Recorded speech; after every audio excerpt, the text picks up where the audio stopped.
Despite Obama's unqualified statement of unwavering support for Israel and Zionism, the owner of the Atlanta Jewish Times, Andrew Adler, wrote just a few weeks ago that Israel should consider giving the go-ahead for U.S.-based Mossad agents to take out a president deemed unfriendly to Israel.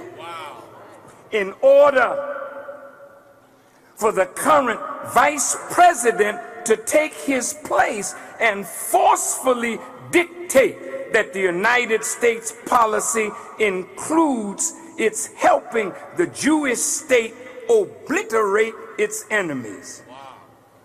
Then Adler wrote this. Yes, you read correctly. Order a hit on a president in order to preserve Israel's existence.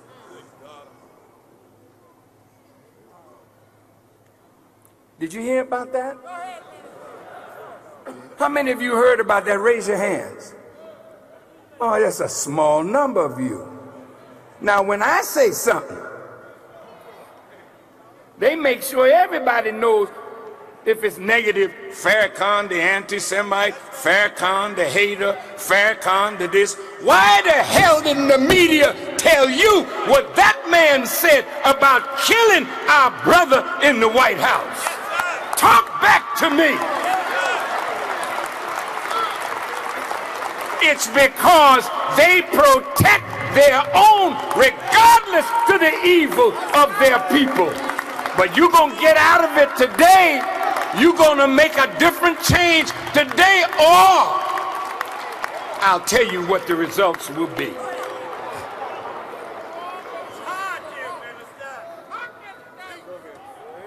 A prominent American Jew suggesting and advocating the assassination of Barack Obama. Where's the Secret Service? Where's the FBI? Why didn't they arrest him? Did they bring him in for questioning? They said they would, but did they? But his Jewish brethren jumped on him. Chief among them was the head of the Anti-Defamation League, Abraham Foxman.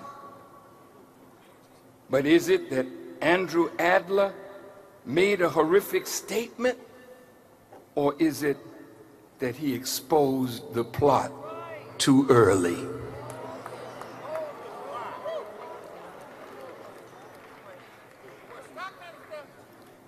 Adler made another point that no one is addressing.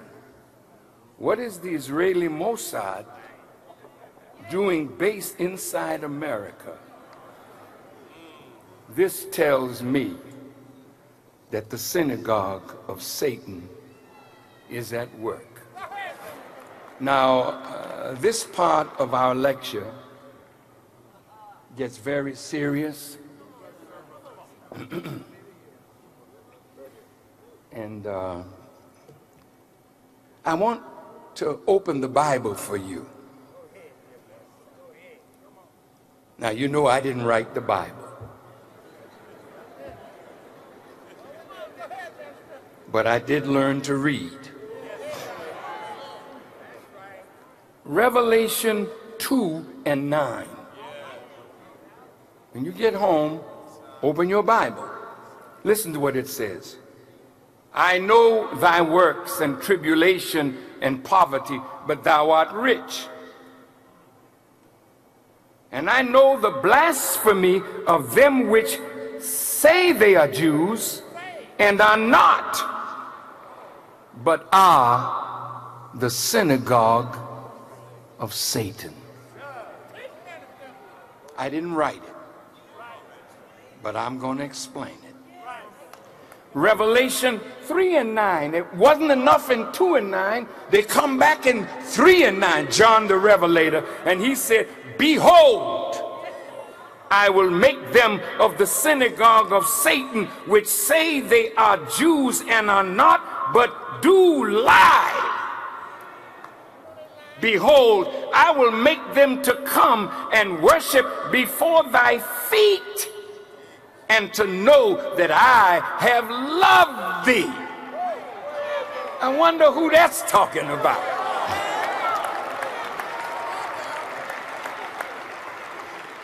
Now listen, I want to quote the Quran to you. I just quoted the Bible. The Quran says, those who are Jews, those who are Christians or Sabaeans, those who believe in Allah and the last days and are the doers of good to others, they have their reward from their Lord. This Quranic verse is sufficient to tell us that there are members of the Jewish faith that are striving to live the life that Moses and the Israelite prophets taught. There are members of the Jewish faith that hold the principles and the teachings of the prophet dear to them. They have to be separated from those who say they are Jews and are not, but are the synagogue of Satan. Now here's my challenge to the Jewish people. You want good Muslims to condemn bad Muslims. You want good Christians to condemn bad Christians. You want good Negroes to condemn those that you say are bad. Well, what about you? What about this synagogue of Satan that say they are Jews and are not? When are you going to rise up and put them down and make them known that you are not of them?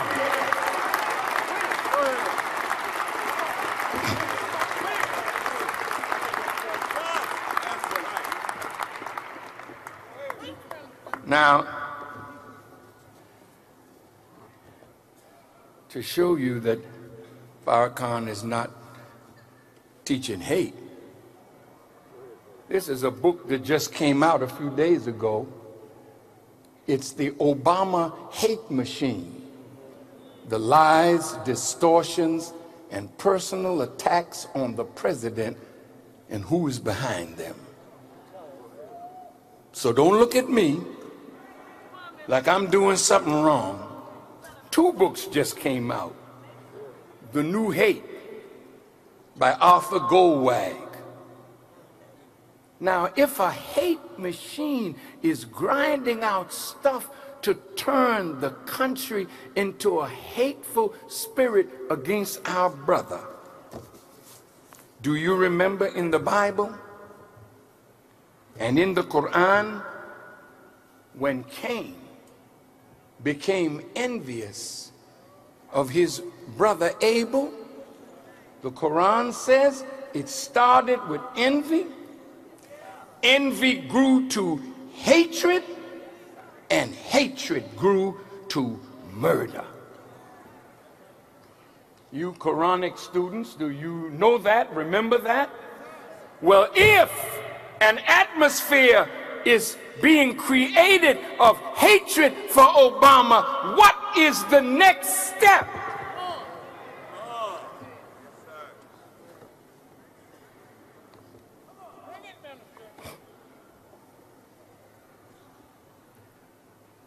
Did you know that at first members of the Jewish community were very close with Obama, and they wooed him, and in their media, New York Magazine had a picture on the cover of Obama wearing a yarmulke with the title, "The First Jewish President." Did you know that 80% of the people that surround him in his administration are Jewish? How could he be an enemy of Jews? What is it that you expect from him that he's not doing that make you now use your media to create an avalanche of hatred against the president. I'm gonna get to it.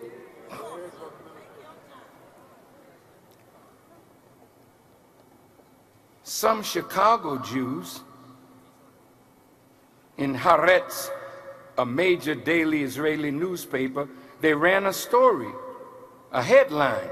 Some Chicago Jews say Obama is actually the first Jewish president. Remember how you used to foolishly say that Clinton was our first black president?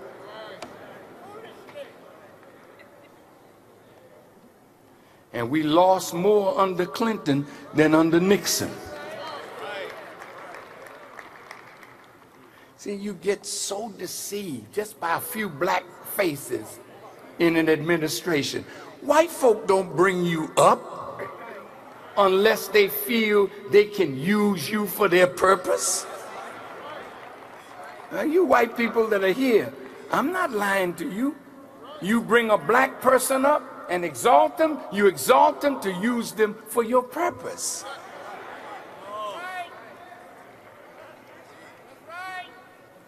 All right. Now, oh, no, hell, I can't back down now. That's right. That's right. That's right. Come too far now.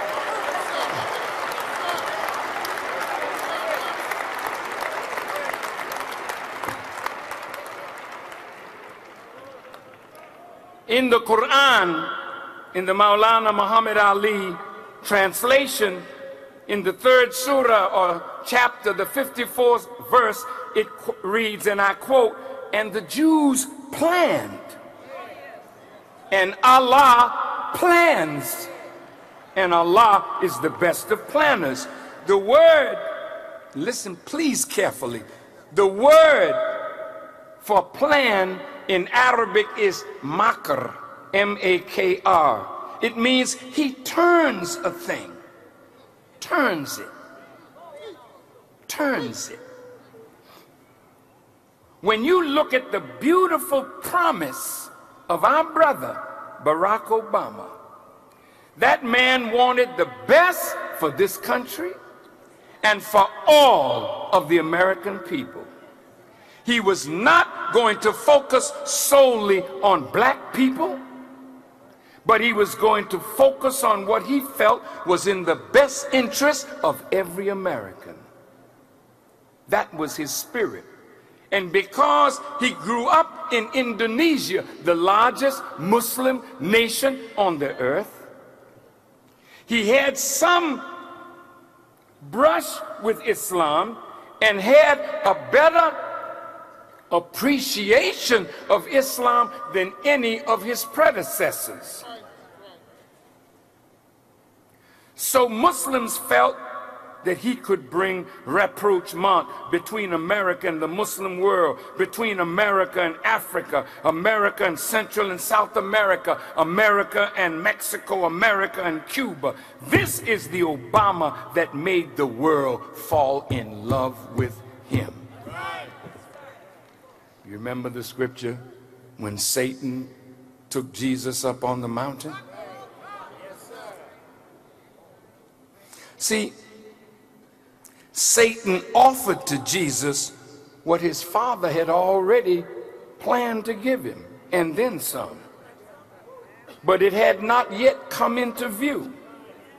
Satan is always jumping in front of the promise of God to deceive the people into accepting less because they're not patient to wait on God to deliver on his promise.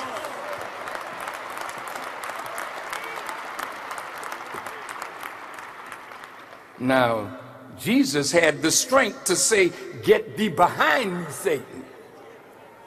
However, President Obama cannot say it because he does not recognize Satan.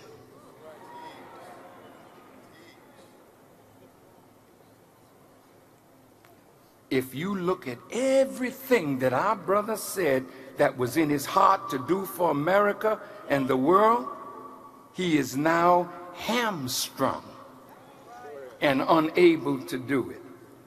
They did not care what he said prior to being elected, but once he got into office, their skill was to turn him in a direction that pleased them. You understand me? He's not fully turned yet, but they got him turning. Listen good now. No matter what President Obama has said or done to show Israel his commitment, somehow or another, he's failing in some important aspect of what they desire him to do. He's invaded every country the neocons told him to. He went and got the stimulus plan that bailed out Wall Street. There's nothing that he has not yet done for Israel, but they're still not happy.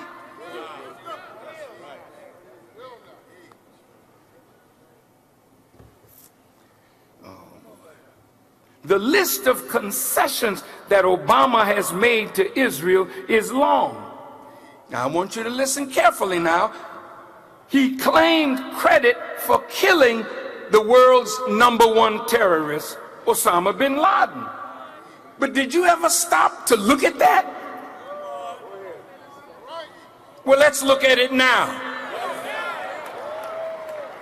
From the reports of that military operation, Osama bin Laden was caught unarmed with his family around him. Seemed to me they could have gotten him, secured him, taken him out of Abbottabad, Pakistan, and brought him to a place where he could be interrogated about 9/11 and other alleged terrorist operations. They could have brought him to America and tied him up and drove him through the streets, letting the world know that this was the enemy, that Bush said we wanted him dead or alive. You caught him alive.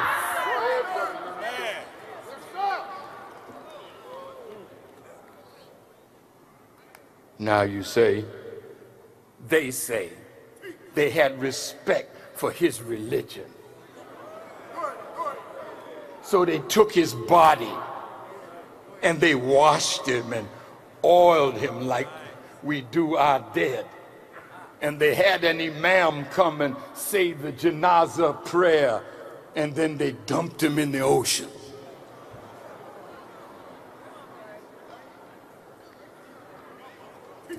Now let me ask you this.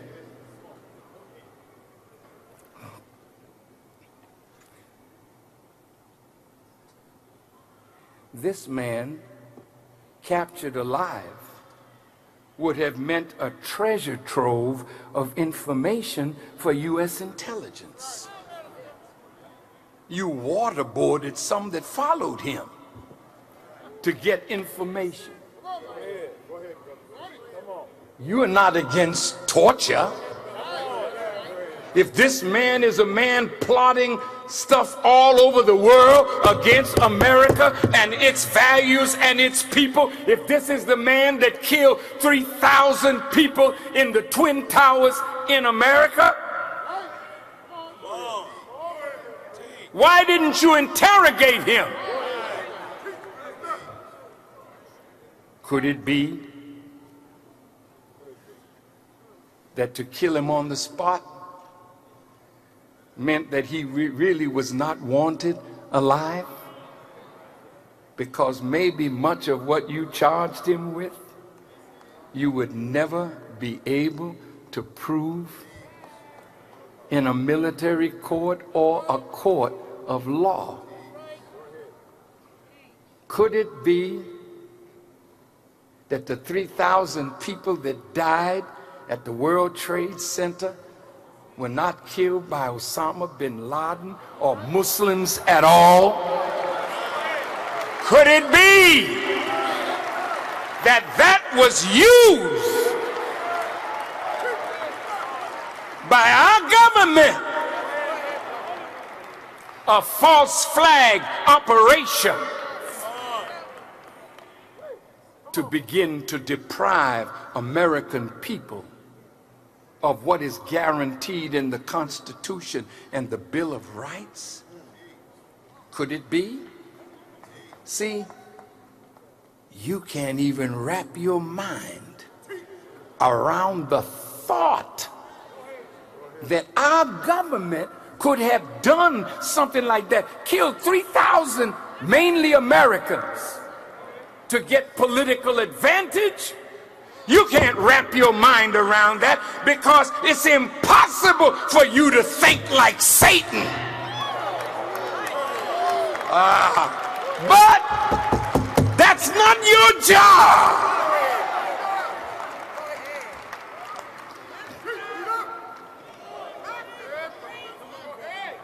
See, most of you can't follow me in this.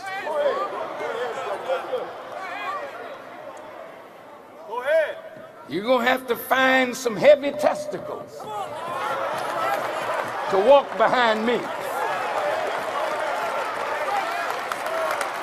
Damn cowardly group of leaders that we got.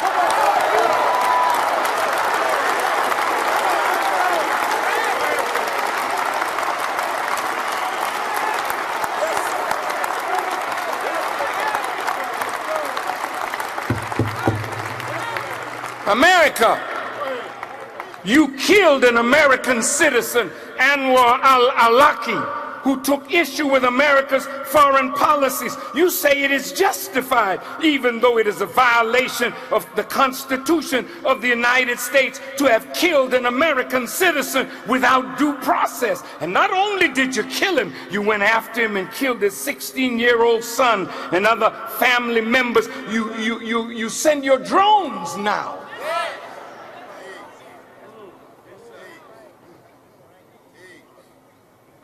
You killed Saddam Hussein, his sons Uday, Qusay, and you literally destroyed his country.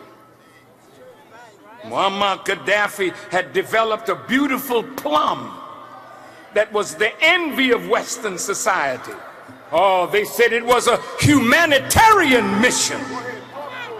But why then did America use depleted uranium in cruise missiles to not only kill present generations, but to poison the atmosphere for future development of life?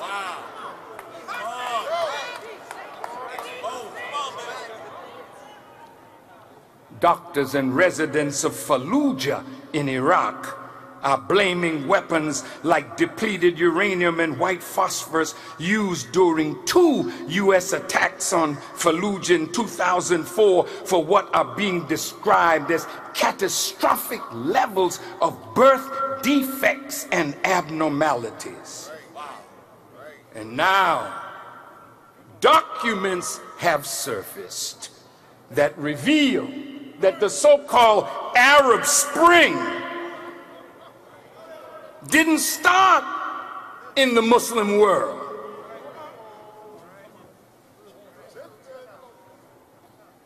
Well, where did it start? It started from plans in the United States to take over the Middle East, its natural resources, for the Western world. But their Arab Spring is not going the way they originally intended. And it has now turned into a harsh Arab winter. And this is to say to America that even though you plan, there is a planner over and above your plans who fulfills the scriptures that says in the Bible that you will lay a trap for others and get caught in it. You will dig a ditch for others, but you will fall in it. a 4-star U.S. Army General Wesley Clark. Have you heard that name before? Well, let me tell you what he said. He said that 10 years before 9/11, Paul Wolfowitz, I want you to keep remembrance of these names because these are part of a shadow government.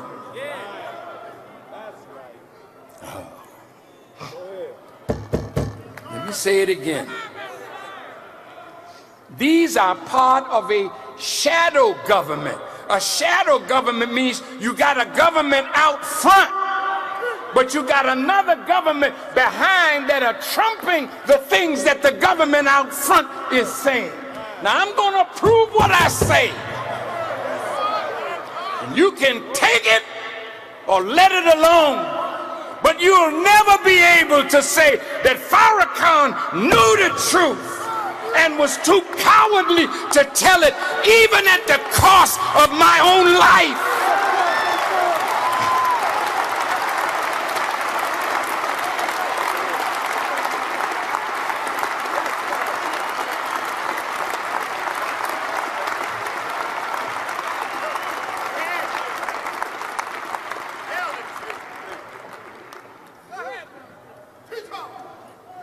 Mr. Clark said Wolfowitz, the neocon architect of Bush's war on Iraq, told him of plans to clean out the Middle East and take over those Muslim nations.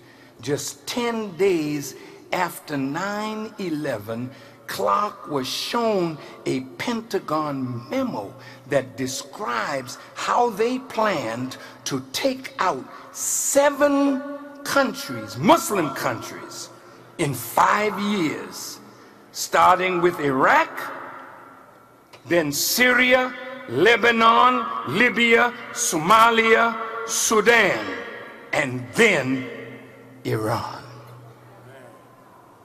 They call this project the Greater Middle East Project, but for the public and the media, they're calling it the Arab Spring. Journalist and historian William Engdahl is reporting that some of the Arab protest leaders were trained to be instigators in Belgrade, Serbia, by activists financed by the U.S. State Department. Now, look here. If the State Department is financing this, let's see what Mr. Engdahl has to say more.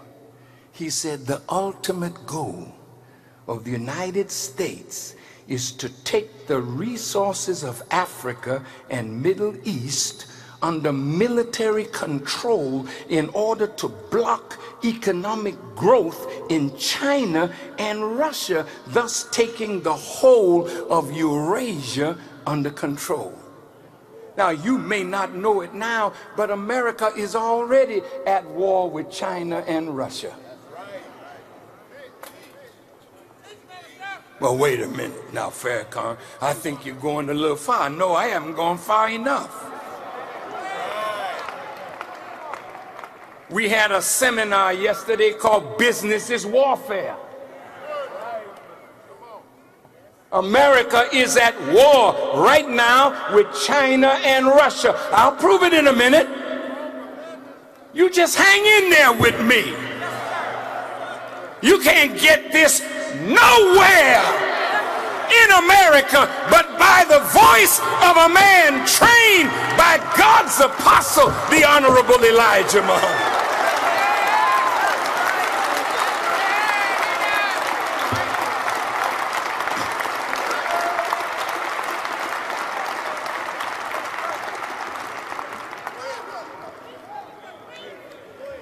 Engdahl goes on to say, the Pentagon's Africa Command, called AFRICOM, is coordinating the whole operation. Now, Engdahl said, he's a historian, a scholar, but either he's lying or he's telling the truth. He says, interestingly, AFRICOM was created just after 2006, China's Africa diplomacy, when 40 heads of African nations were invited to Beijing, China, and enormous deals were signed on oil exploration, building hospitals and infrastructure, anything the IMF did not do in Africa over the last 30 years. China and Russia has been in Africa working with African governments. Now think about this. In China, in Libya, when the fighting started, nearly 100,000 Chinese had to leave Libya. They weren't in Libya sightseeing. They were working throughout Libya, building infrastructure for development. And when NATO started bombing, Gaddafi said, no more oil to Europe, but Russia and China, they had to kill him. It's warfare. And anybody that gets in the way has to be dealt with. Today, I'm putting myself in your way. I want you to come and deal with me so that my God can show you that I'm not standing by myself.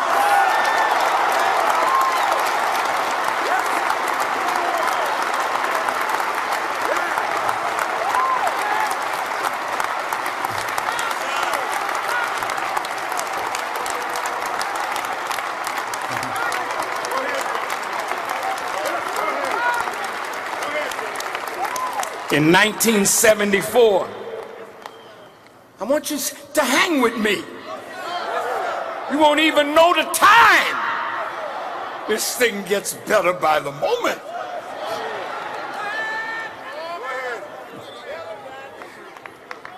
Listen, in 1974, Henry Kissinger, who was then Secretary of State under President Nixon, signed National Security Study Memorandum 200, titled, quote, Implications of Worldwide Population Growth for U.S. Security and Overseas Interests.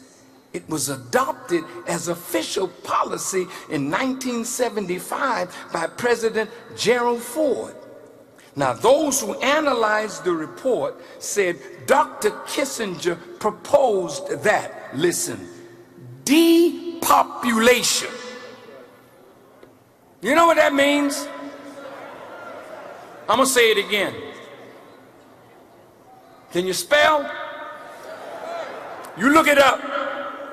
Depopulation should be the highest priority of U.S. foreign policy towards the third world. Africa, listen to your brother from America. Your leaders aren't worth your love. That's why Muammar Gaddafi told the people, listen to Louis Farrakhan. He will tell you what is going on.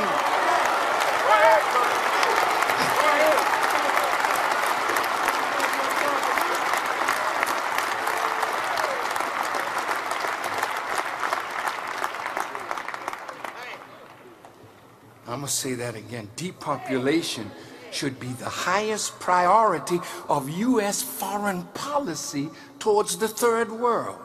He quoted reasons of, one, national security, and because the U.S. economy will require large and increasing amounts of minerals from abroad, especially from less developed countries. Let me stop here for a moment. In order for America to remain a power in the 21st century, she must have access to strategic metals and minerals that are found in Russia and in Africa, especially Central Africa.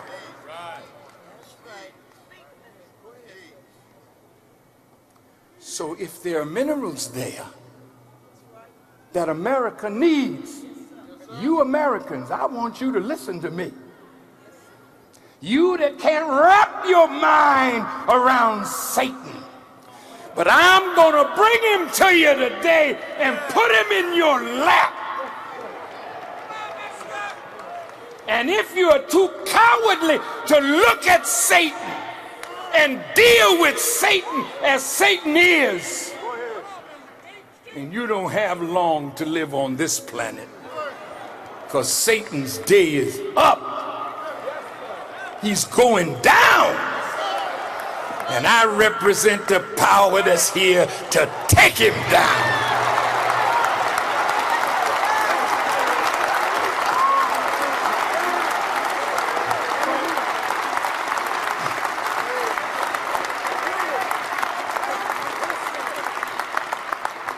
Now listen to what Kissinger is saying.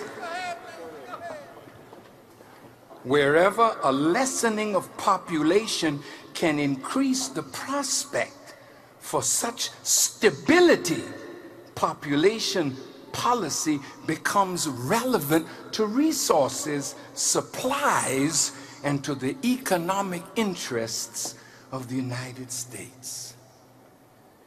Now we're going into Satan's lair. Other analysts have said that, quote, although this plan of action was to be activated in developing countries, it was designed as a two-edged sword that could be swung with equal determination in both developed and developing countries alike.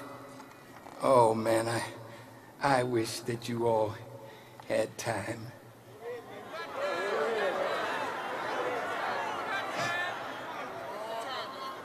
Listen. In Europe right now, Patrick Buchanan wrote a book, The Decline of the White Race. In Europe, it's zero population growth for white people. That means they feel within the next 30 to 50 years, the population of white people in Europe will be gone down, down, down. Well, who's in Europe now that this depopulation needs to be exercised in developing countries and developed countries? See, my brothers here and sisters from England, look at the people that are coming to England from the former colonial territories of the British Empire, from Pakistan, from India, from the West Indies, from Asia. You run to London, you run to England. But they don't want you, because if you stay, in a few years, you become the master of their land, because they are dying. And since you love the white woman and the white man loves the black woman, you all start cohabiting, and then a whole new kind of human being is coming up in Europe that's not white anymore.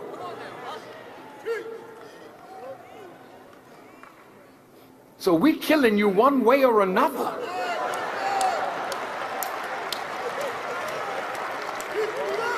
And we're not even trying.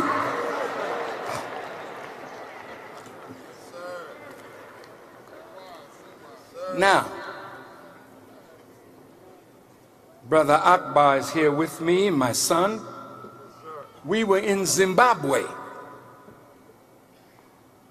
In Zimbabwe, where the president is President Mugabe. Thank you, brother. You got a good man as your hero. Mugabe is about the only one in Africa that stood up with strength. May Allah be pleased with him and give him even longer life to trouble the West. But in Harare, the #1 industry was building coffins. 5,000 Africans each week were dying, 20,000 a month. From what? AIDS. I was a guest of the Ministry of Health, and when we were at luncheon with the Ministry of Health, they were bragging that every child in Zimbabwe had been vaccinated.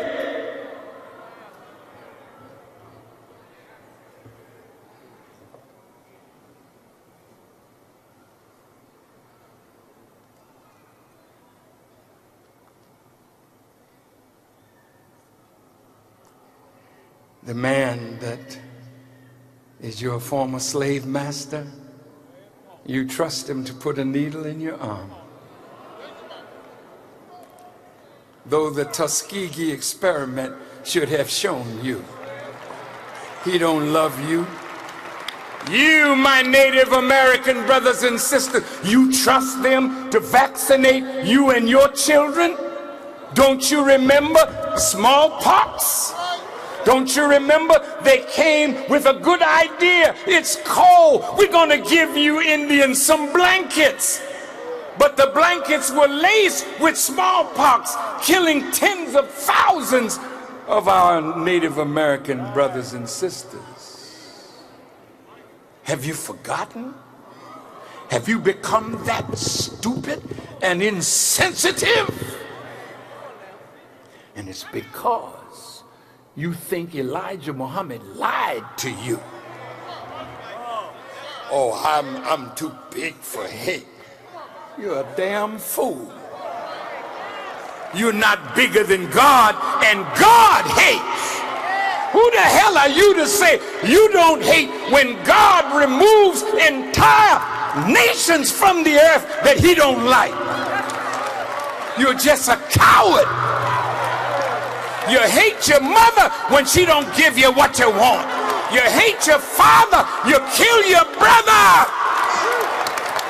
But you don't hate. You're a damn liar. Why are dead people dying in the ghetto? Because you love? Hell no. You hate. But your hate is unintelligent.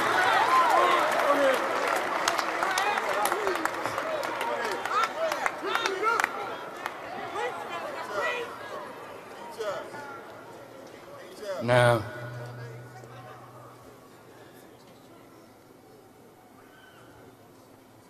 did you know that Henry Kissinger, and they signed that into law? The document was signed by Henry Kissinger. Depopulate the third world. I'm gonna say it again. Kill people in the third world. And it was signed by Henry Kissinger, and listen to who it was directed to: secretaries of defense, agriculture, central intelligence, the deputy secretary of state, the administrator of the agency for international development, with a copy to the joint chiefs of staff. Now that's a whole government involved in killing people all over the earth.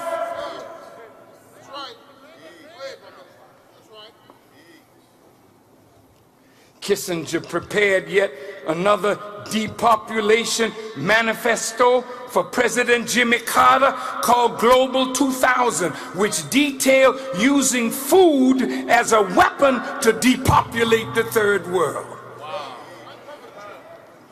All right, let's see.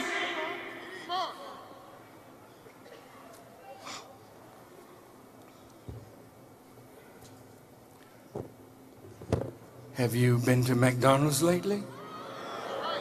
I'm not laughing, damn it, I'm not laughing. And damn it, don't you laugh. Because they're killing you with your taste buds. You don't understand Satan, but you'll hate me for exposing them today.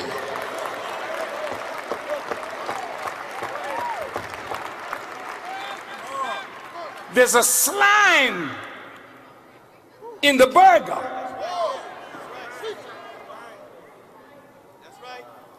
It's got silicone. They've practiced how to deceive your taste buds and your nose. You smell something that smells like chicken. You taste something that tastes like chicken, but it's chemicals.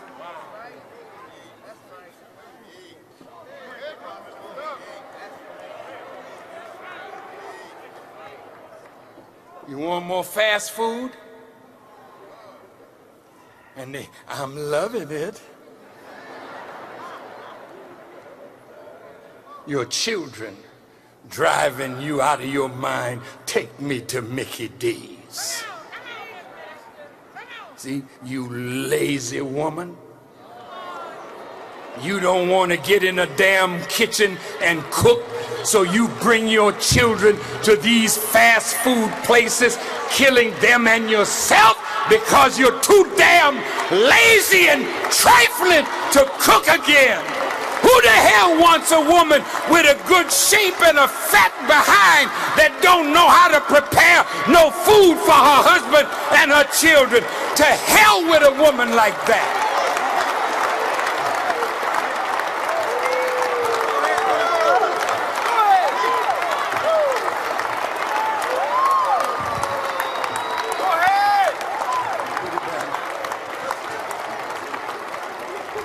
I knew it was going to be tough today, but I didn't know how tough.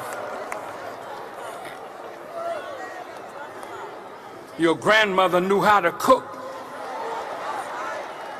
You know how to make a baby, but don't know how to cook food. You know how to shake your behind, but don't know how to rattle some eggs in a pan.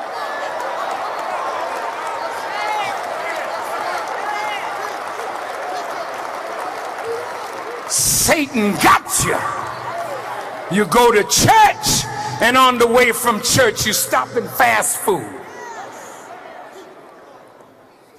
Reverend, you're going to have to do better teaching this people. Because I'm going to have the people sit you down. See, it's time now. We can't take it no more. And when you sell out your people for the favor of your enemy, you got to die.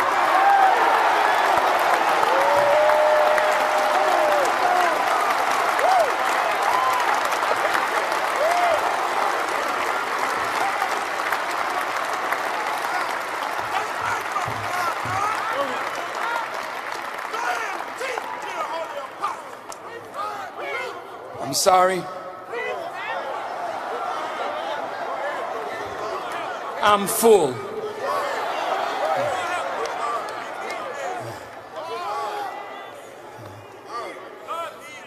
And I'm hurting for you. I love you. And I'm a reflection of the love of Master Farad Muhammad and the Honorable Elijah Muhammad for you.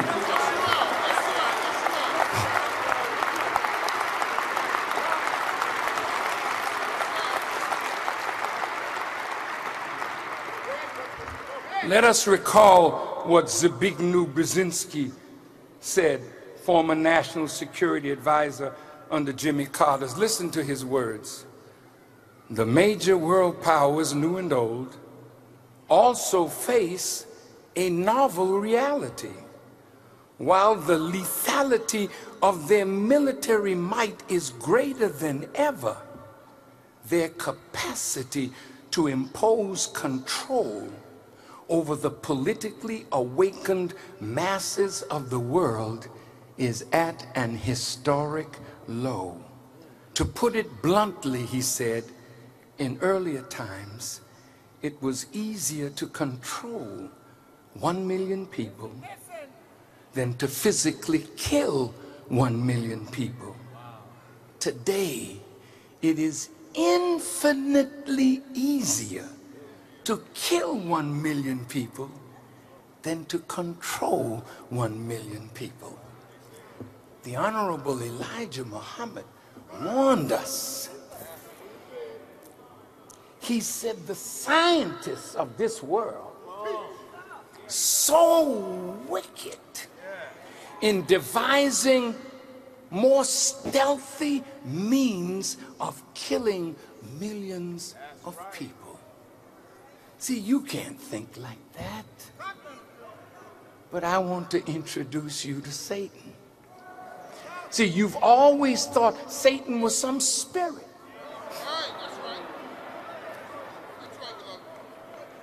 Spirits, yeah, Satan got a spirit, all right. But the scriptures that I read, both Bible and Quran, let's talk about it.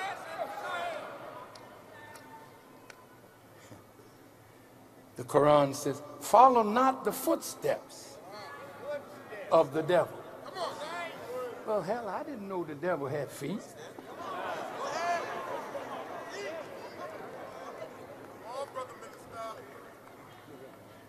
The Bible says, that day, what day?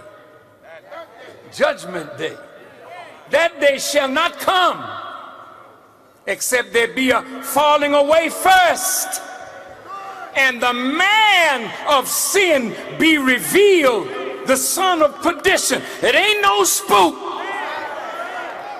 Isaiah the prophet said, "O Lucifer, son of the morning, how art thou fallen from heaven, thou that didst weaken the nations? They shall narrowly look upon you and say, is this the man? Is this the man?"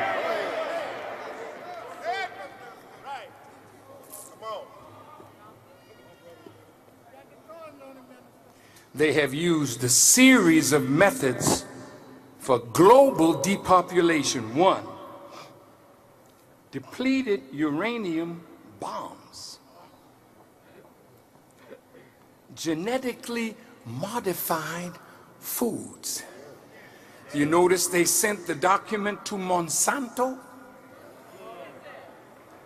Look them up on your iPad or your computer. Google them up.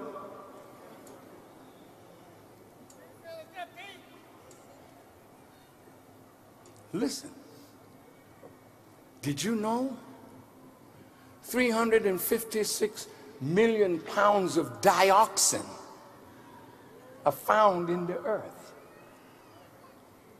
You growing food. What is dioxin? It's the same ingredient that was in Agent Orange that was used in Vietnam to defoliate the plants. Is this a real plant? It's real. Now let me tell you something. If something is that strong that can defoliate leaves, the Bible says all flesh is as grass. Look at your flesh and look at the leaves. See, if it can defoliate this, it can kill you. Dioxin in your food, sludge in the ground where they're growing food.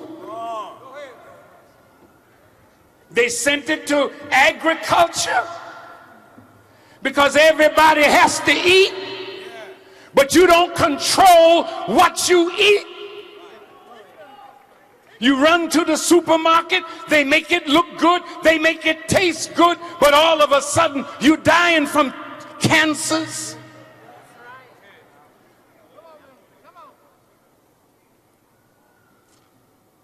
Chemical additives in food,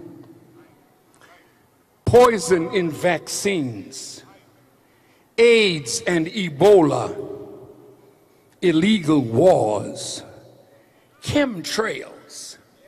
They just fly over the city. And you see a trail up in the sky. Well, it's got to come down. But what's in the chemtrail? All of a sudden, everybody got a virus.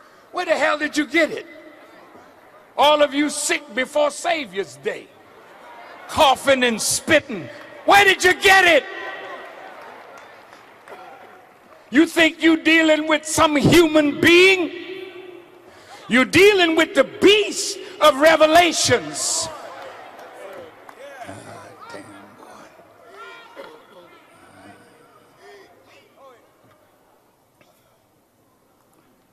But America, Allah is the best of planners.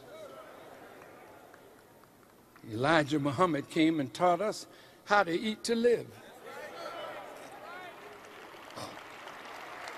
Master Farad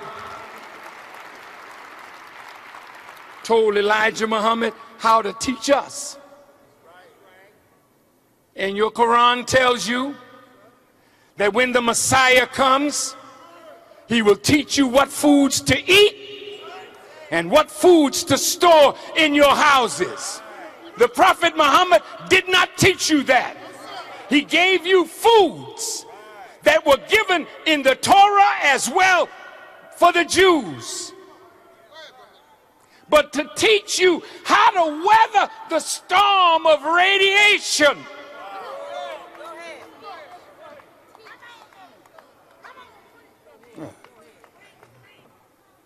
You got your cell phone?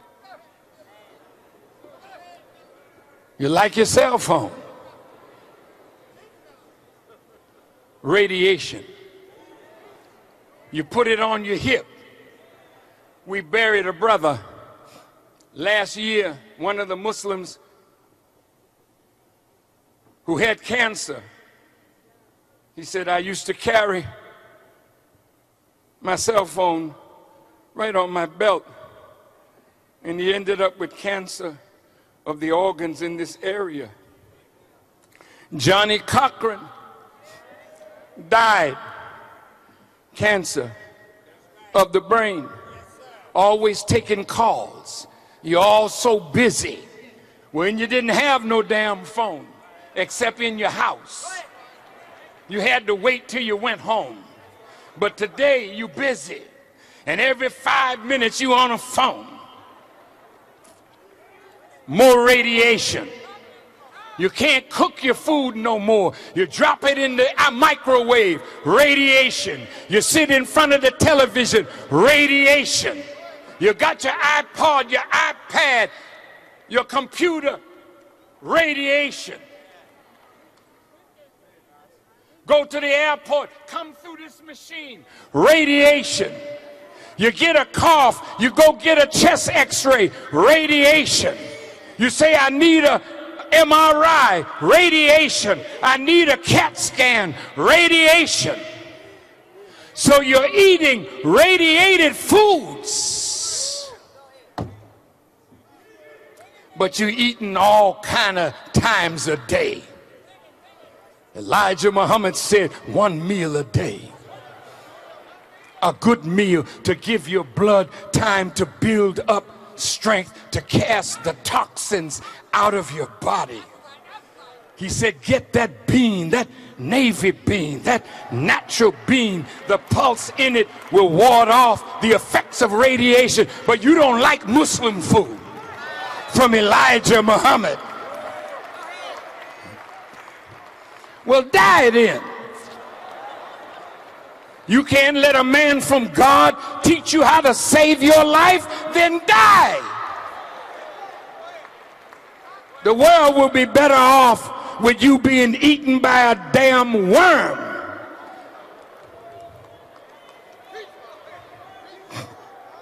Yeah, I know it's rough, but what the hell, I'm the teacher today.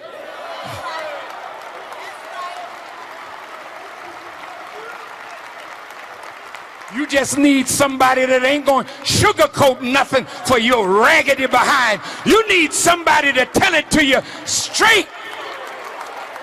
You got these milquetoast, punctified teachers that want your money and your favor, but they don't want the favor of God. I don't give a damn about your favor.